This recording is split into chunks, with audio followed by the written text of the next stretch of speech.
Alright, it's time to let your creative side out. We're going to use the objects toolbar that we talked about in the previous lesson to insert a number of objects, including some text, some lines, ovals, rectangles, and even auto shapes. So what we're going to do is actually open up a publication that's been started for you. So we'll go to the Open button up here, navigate to the Lesson 5 folder of your exercise files, and select Sign 5A. So you can double click that, or one click and then click the Open button will bring it up on screen. So you can see it's just a blank, fairly blank document here. We've got a date and a time and an address down here. What we've got is a big empty space up top. We're not going to do a garage sale, although this is built on the garage sale sign template. What we're going to do is an open house. So let's go to our text box first. That's the first object that we're going to insert here. We'll give it a click. And as discussed in the previous lesson, to quickly insert the text box area, we click and drag. So I'm going to just click and drag from here and across like so. And when I release, I've got my text box, the object's there, my flashing cursor's flashing away on the top left corner inside the text box, and you can see it's going to use this font and this size. So we need to make some changes first. I'm going to change the font, and I'm going to scroll up into the A's, because that's where I'm going to find Arial Black. That's a nice thick one. I'd also like this to be centered. Now this is a review. For those of you who have not worked with text yet, you can go back and look at that lesson. And we're going to change the size. So let's just bump it up to 48. We'll try that for now. And we're going to type in the words open house. And I'm going to do it in caps. So I've got my caps lock key on, open house. Alright, so there's 48 points. That's fairly large, but you can see I can go larger. So I'm going to highlight that text, and I'm going to bump that up. And you can see the next one up after 48 is 72, and that actually works. That's pretty good. So we'll deselect by clicking outside the object, and there's our finished product. So we've got our first object in there, a text box. Now it's time to spice it up with some graphics, and we're going to use our objects toolbar for that as well. Starting with some lines. So I'm going to go over to my line tool here and just give it a click. And I'm going to underline that, but I want it to extend through the box. So from all the way over here, I'm going to click and drag across. Now you can see that I can get this line to be straight if I try and find the exact spot, but just missed it. Hold down your Shift key, and you'll see that when you move your mouse, it's kind of locked into position. It's going to lock in at every 45-degree interval. So holding down Shift allows you to get it perfectly straight, perfectly level.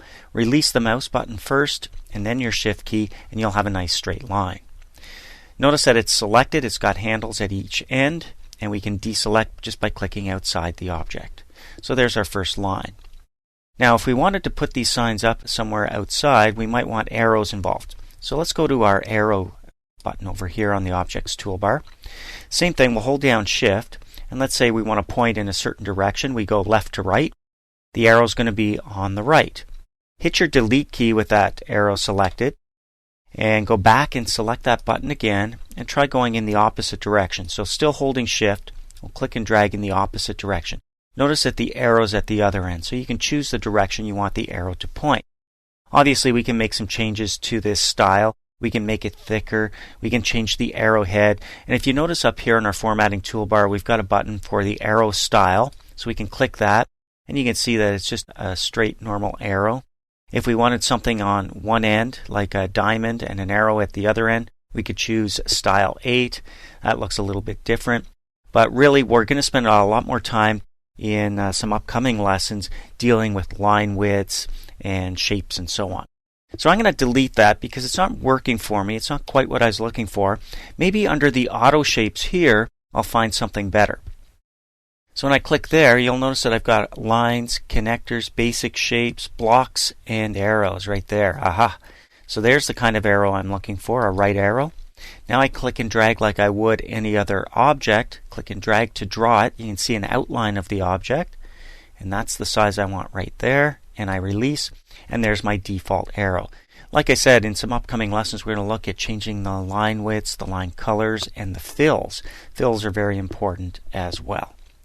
Alright, so we deselect just by clicking outside the object, and you can see our sign is coming along. Now if we wanted to, we could create a nice border around the outside of all of this by using the rectangle tool. And if I click and drag a rectangle around the outside of all of this and release, you can see that it's got no fill, and right now it's got a thin border all the way around the outside. Again, something that we would want to edit a little bit later on. We'll change the line widths, we'll change the line colors and the fills, and then of course it's going to be important to understand what is on top of what, as you'll soon find out. Let's go to our oval now. And you can see we've got, with the oval button, we can draw a perfect circle if we wanted to. Hold down your shift key and click and drag. It will always be a perfect circle. Release the shift key and you can draw any shape of oval. Okay, so that's not what I want, so I'm going to hit delete. I'm going to just come up to the open house area and draw an oval around that. Just like so. There we go. So right now it doesn't look like a whole lot. In some upcoming lessons, like I said, we're going to start to manipulate these objects by changing their appearances, the colors that are used, the fills, the lines as well. All of that in some upcoming lessons.